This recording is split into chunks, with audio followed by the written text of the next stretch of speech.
भाई हाय भी करो कोई। अहमद भाई को करो इधर।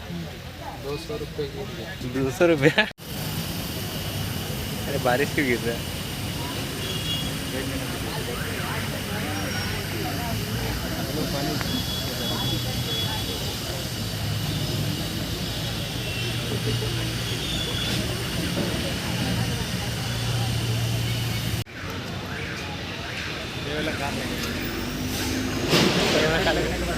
टाटा कार बोलिए यहाँ पर वीडियो में बोल दीजिए ताकि आपका 3 साल बाद हम लेंगे इंटरव्यू।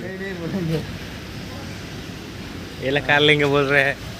3 साल बाद 3 साल बाद देखते हैं।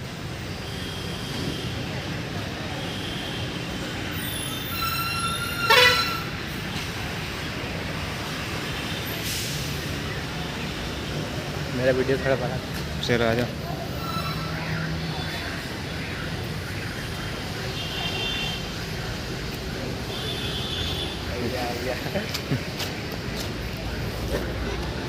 चलो चलो चलो अंदर लेके जाएगा अभी।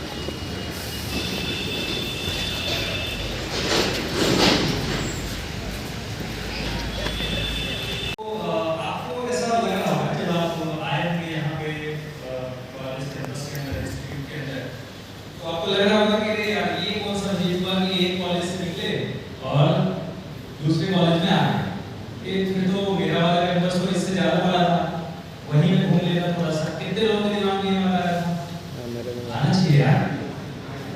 थैंक यू ये आना चाहिए कि संगीत सर जो है ना क्या अरेंज करके दिए कि बड़े से कॉलेज से उठाया उन्होंने और एक छोटे से कॉलेज में जाके रख दिया कि जाओ कॉलेज घूम के आओ। बट फैक्ट इज कि टाटा स्टील टेक्निकल इंस्टीट्यूट एक कॉलेज कम है, एक इंडस्ट्री ज्यादा है। हम यहाँ पे रेडी टू इंडस्ट्री प्रोडक्ट बनाते हैं। प्रोडक्ट बनाने का मतलब मेरा कोई सामान बनाने से बिल्कुल भी नहीं है। हमारे यहाँ मैन्युफैक्चरिंग होती है ऐसे कैंडिडेट्स, ऐसे लोगों की जो कि रेडी टू इंडस्ट्री हैं, मतलब उनको इंडस्ट्री में जाने के बाद कोई भी ट्रेनिंग की जरूरत नहीं पड़ेगी। यानी वो जाएंगे और पहले दिन से जो है ना वो उनको जो मशीन मिलेगा उस मशीन पे वो काम करना शुरू करेंगे। तो अब आपको लगेगा कि आप सही जगह आए, क्योंकि हम आपको दिखाने वाले हैं ऐसा लैब फैसिलिटी, ऐसा इंडस्ट्री से रिलेटेड सामान, ऐसे प्रोजेक्ट्स जिन्होंने पूरे जमशेदपुर में जाके फर्स्ट प्राइज जीता है।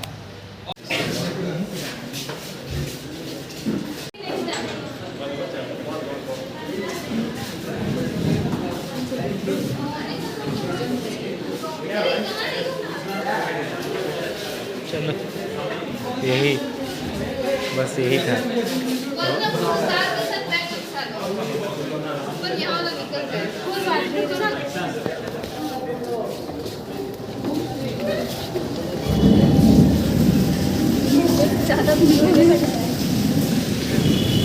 और ये सारे जो रखा है ये सारे फंक्शन जनरेटर्स। तो हम लोगों का जो CR DS है ये क्या कर रहा है, वेवफॉर्म को विजुअलाइज कर रहा है। लेकिन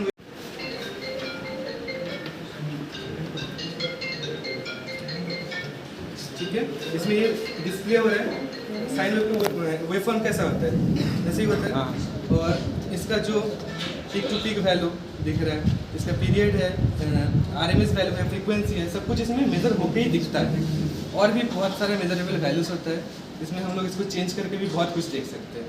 और इसमें बहुत तरीके का वेव फॉर्म, जैसे ये ट्रायंगल वेव आ गया इसमें, ठीक है, स्क्वायर टाइप का वेव है, ऐसे ही इसमें फंक्शन जनरेटर क्या करेगा, वेव फॉर्म को जनरेट करेगा। और DSO से हम लोग इसको देखेंगे, इसका मेजरेबल जो सारे वैल्यूज हैं उसको हम लोग देख के एक्सपेरिमेंट करेंगे। और नेक्स्ट है हम लोग का नीचे जो सारा रखा है ये है डिजिटल ट्रेनर किट है ये।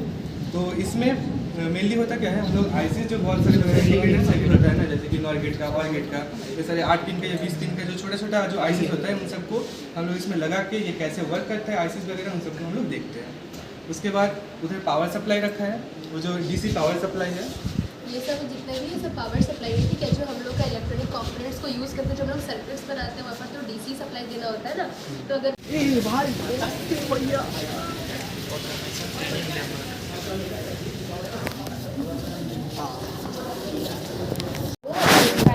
बैटरी कितना का होगा, 12 वोल्ट का होगा, तो 12 वोल्ट का बैटरी को चार्ज भी करेगा और एक कांस्टेंट वोल्टेज जो है वो सप्लाई करेगा। मतलब यहाँ पे आने के बाद इधर अगर वो पास करते हैं हम लोग पावर को, तो वो 12 वोल्ट ही सप्लाई करेगा, उससे ज़्यादा वो नहीं करेगा।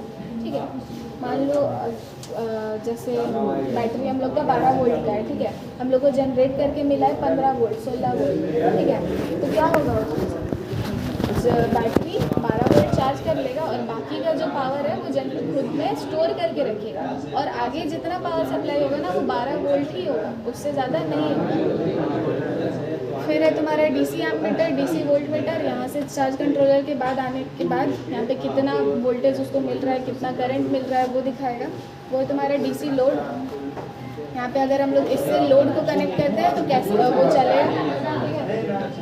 उसके बाद आता है इन्वर्टर।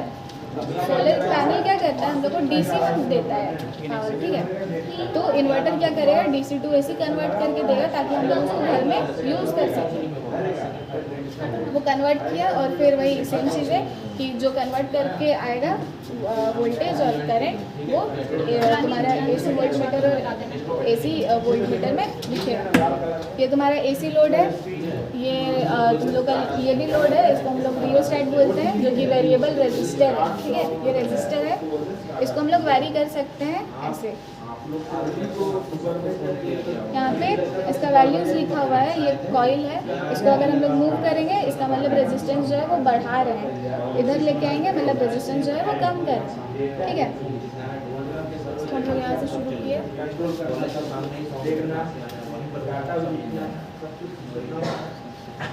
ऐसे हम लोग इसको लगाए, हम लोग सेम चीज़ उसमें भी कर सकते हैं। ठीक है, हम लोग अभी सिर्फ एक ही पैनल में दिखा रहे थे तुम लोग को। यहाँ से क्या आवाज़ सुनाई नहीं दे रहा है, सामने आ जाओ।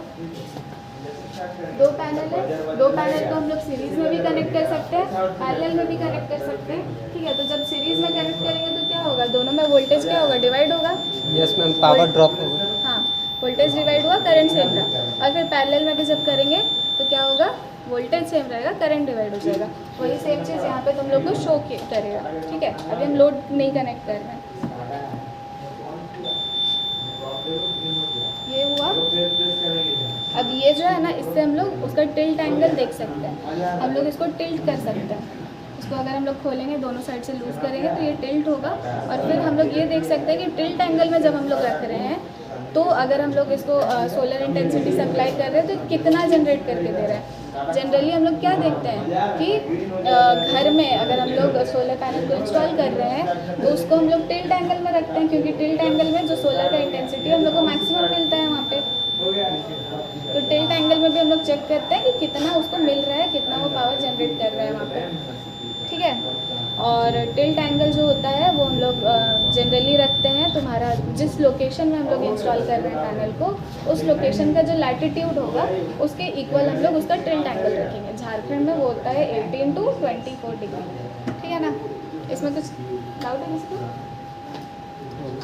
चलो आवाज़।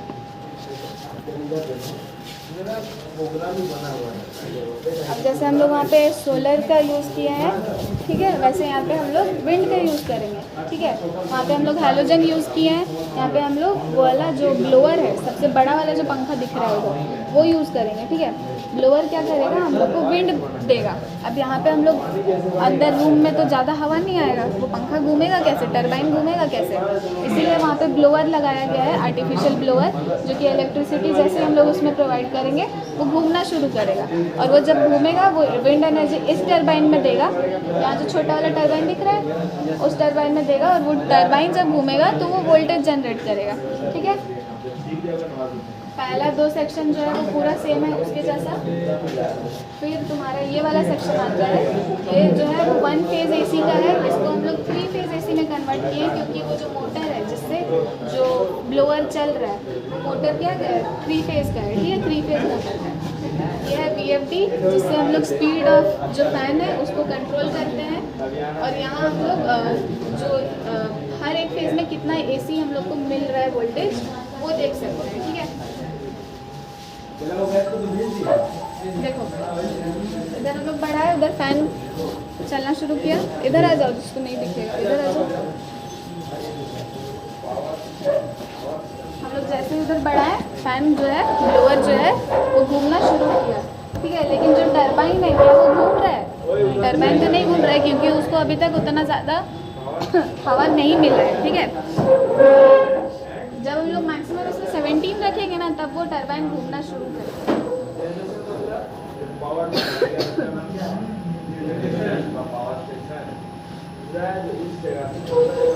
देखो 17 के बाद घूमना शुरू किया।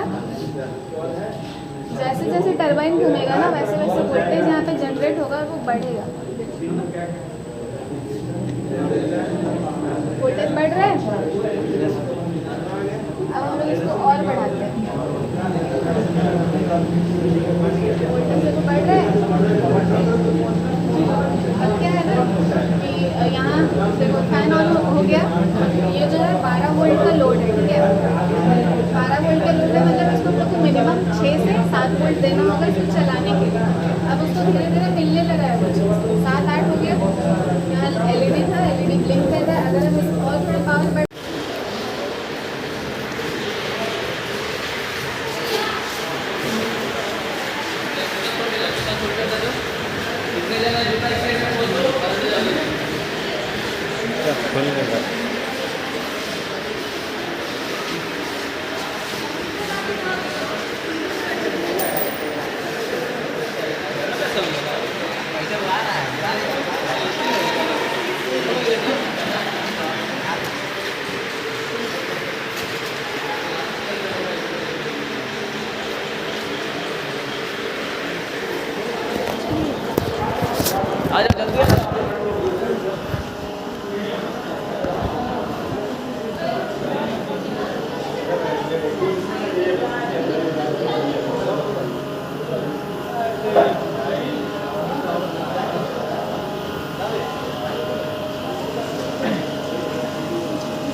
पूरा ऑटोमेशन प्रोसेस स्टेशन है।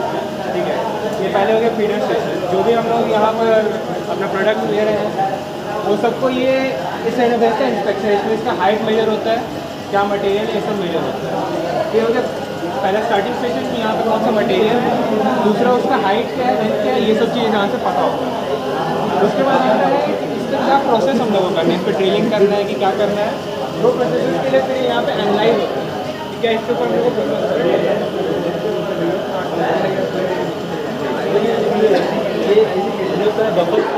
बफर स्टेशन के बाद होता है हम लोग प्रोसेस।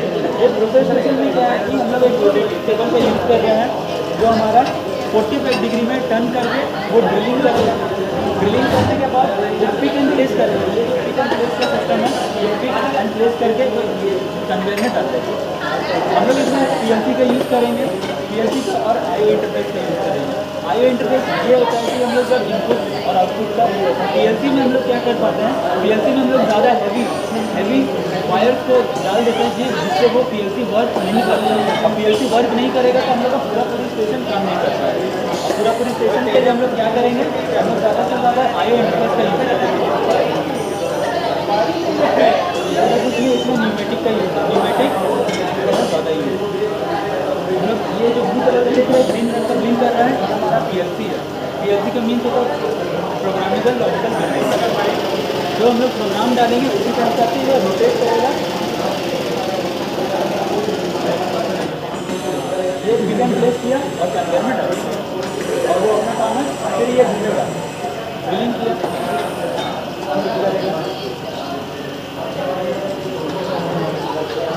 भाई डीप घुसा दिया ना पूरा।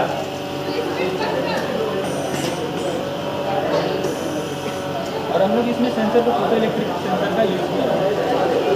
आगे वाला सेंसर एक्सप्लेन कर देना। ये मेरा सेंसर, अरे खाली सेंसर एक्सप्लेन करना है भाई। वो कौन सा सेंसर है? CO sensor. वो कौन सा है? वो प्रॉक्सिमिटी